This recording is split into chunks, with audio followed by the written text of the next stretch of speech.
One of the richest people in the country, Charles Thomas Munger, has a stellar record of investing. Charlie Munger, a vice chairman at Berkshire Hathaway, the multinational conglomerate that Warren Buffett owns, has been described as his closest associate and right-hand man. Munger, one of the greatest investors of all time, is currently forecasting a devastating collapse of the U.S. economy and financial markets. Many people might find this scenario terrifying, but you shouldn't be frightened. Are you curious as to why? Keep an eye out. Recent economic estimates suggest that the chance of a recession rises as inflation does. Increases in unemployment, wage costs, and interest rates may result from this. The likelihood of a recession in the coming year has increased, 47% possibility today versus 30% in June. Recessions are formally declared by the National Bureau of Economic Research, NBER, which defines one broadly as a large reduction in economic activity that is spread out across the economy and lasts for more than a few months. An increase in interest rates may result in higher monthly payments for variable rate consumer loans and credit cards, higher costs for financing cars, and possibly higher mortgage rates. Even a 1% increase would make a significant difference. The predictions of Charlie Munger. You must get more value than you pay for if you want to succeed in anything. The idea behind investing is this. According to Munger, the stock market has turned into a speculative casino where bets are made and has gotten divorced from the core principles of many companies. As a result, bubbles are created and they will unavoidably burst. According to historical evidence, unrestricted money production would invariably have a negative financial impact in the long run. Munger believes that moving forward, the fact that Japan's own money printing has not had a negative impact may be the exception rather than the rule. The inflation that is occurring now, according to Munger, is different from the inflation that Volcker battled against in the 1980s, and politicians don't seem to be as willing to put up with that level of hardship in order to fight inflation. Back then, it may have been acceptable for the majority of people to accept that Volcker would take all necessary measures to bring the inflation rate under control. The current Fed chair probably won't have the same degree of discretion because the situation has changed. Munger also discussed what Plato believed occurred in the early Greek city-state democracies: one vote per person.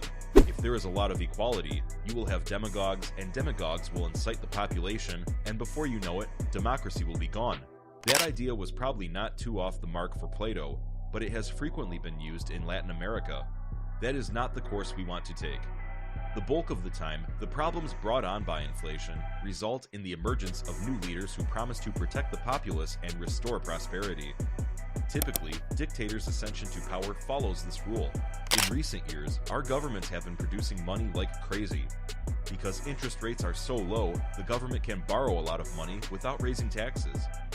The basic problem with tax monetary policy, according to Munger, is that the government is unable to implement fiscal restraint. Not only do we have a serious issue, but the Federal Reserve and politicians can easily implement the solution, which is to simply print more money. This is how we will address the short-term issues. Long-term dangers are a logical outcome of this circumstance. We are aware of what happened when the Weimar government in Germany continued to print money in the 1920s. This resulted in a governmental collapse and eventually paved the way for Hitler to rise to power. The entire budgetary strategy is dangerous. Politicians should not be doing whatever is easy, since even if it didn't affect us previously, it still might do so now. You're going to put yourself in some risky positions if there isn't any self-control used in the financial process. Munger does not, however, think that Japan is in any kind of serious danger. Because Japan has already accomplished a substantial amount of this and has survived, he thinks we won't be able to handle our challenges as well as they are. More of the same will be done for political gain if there are no consequences for the government's spending and debt. Because America in no way, shape, or form resembles Japan, we should anticipate quite different outcomes from our perpetual national debt and currency printing. Since the USA has been the main engine of international economic growth for the past century, the ramifications of its current situation could be felt all over the globe. Political instability is highly likely when a currency's purchasing power, earning power, and savings value are reduced by the government. Any person with a strong personality who promises to solve all of the nation's economic problems and receives allegiance when he succeeds can become the leader of a Western country, which puts that country at risk. He doesn't just predict a drop in the stock market, he also warns of the dangers of an economic collapse and the potential for political instability. The Roman Republic participated in constant currency inflation for several centuries, according to Munger, if you look at its history. The Roman Empire as a whole was ultimately brought to its knees. As a result, inflation poses the greatest long-term threat to our society, second only to the potential for nuclear war. According to Munger, it is quite likely that the value of the US dollar will zero out during the next century. This is not as ridiculous as it would initially seem. The value of one US dollar has dropped by more than 96% since the Federal Reserve was founded. In addition, since the United States stopped using the gold standard in 1971, the value of the dollar has dropped by 86%. His assessment is extremely close to being a foregone conclusion based on historical patterns of falling purchasing power. This should act as a wake-up call regarding the inflation threat that savings accounts that are not invested in assets face over the long run. A large portion of his cautions center on inflation and the political upheaval it causes. It's not all bad news either. The prospect of a recession exists, but there is also a chance that other factors could prevent one from happening, and there are steps we can take to protect our finances in the worst-case situation. Benefits of the modern world include the past 100 years, from 1922 to 2022, according to Munger, are fascinating. In fact, another significant amount of modernization occurred in the 100 years before that. But before to the 1800s, everything had mostly remained unchanged for a very long time. It was a hard and constrained life. The benefits of modernity have multiplied during the last 2 centuries. Globalization. Modernization is necessary for a nation to catch up to other industrialized nations. Improvements must be made on a regular basis if globalization is to advance and leaders from around the world are to collaborate. The majority of people in industrialized nations reside in cities and have completed some type of formal education. Education is the key to unlocking the doors to a better career and business prospects on a global scale. Healthy way of life. In general, current educational procedures have increased our awareness of the significance of health and fitness. People in modern nations are more likely to know how to care for themselves physically and emotionally during times of crisis due to an abundance of information and expertise.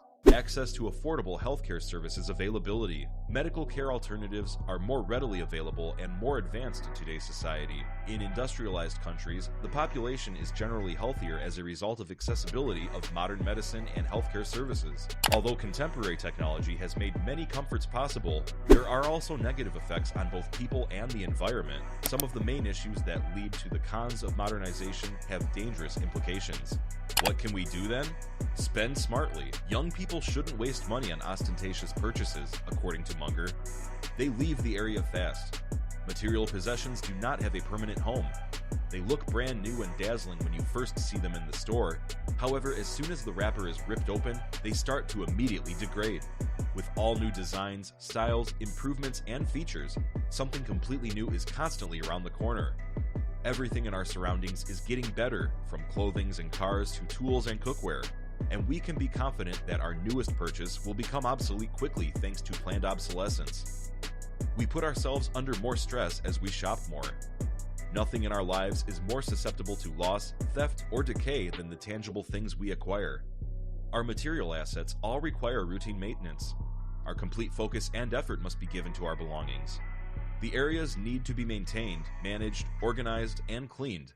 As a result, we frequently concentrate on them rather than the things that might genuinely enhance our lives over time. Unaware of it, people are spending more on every transaction. The money that people work so hard to earn at their employment is used to purchase goods. The price of anything is the quantity of life you exchange for it, as Henry David Thoreau once stated. What we really exchange for goods and services is time. Spend each day striving to learn a bit more wisdom than you did the day before. You will experience life as you deserve it if you live long enough and day by day like the majority of people. Munger, Charles T. Yes, a recession is unavoidable, and anything that can go wrong will. However, that does not guarantee that it will develop as experts anticipate. Never will it be the absolute worst-case situation. Even when things are going well, one must remain watchful and constantly be reminded of the good things in life. In all our pursuits, we must preserve equilibrium.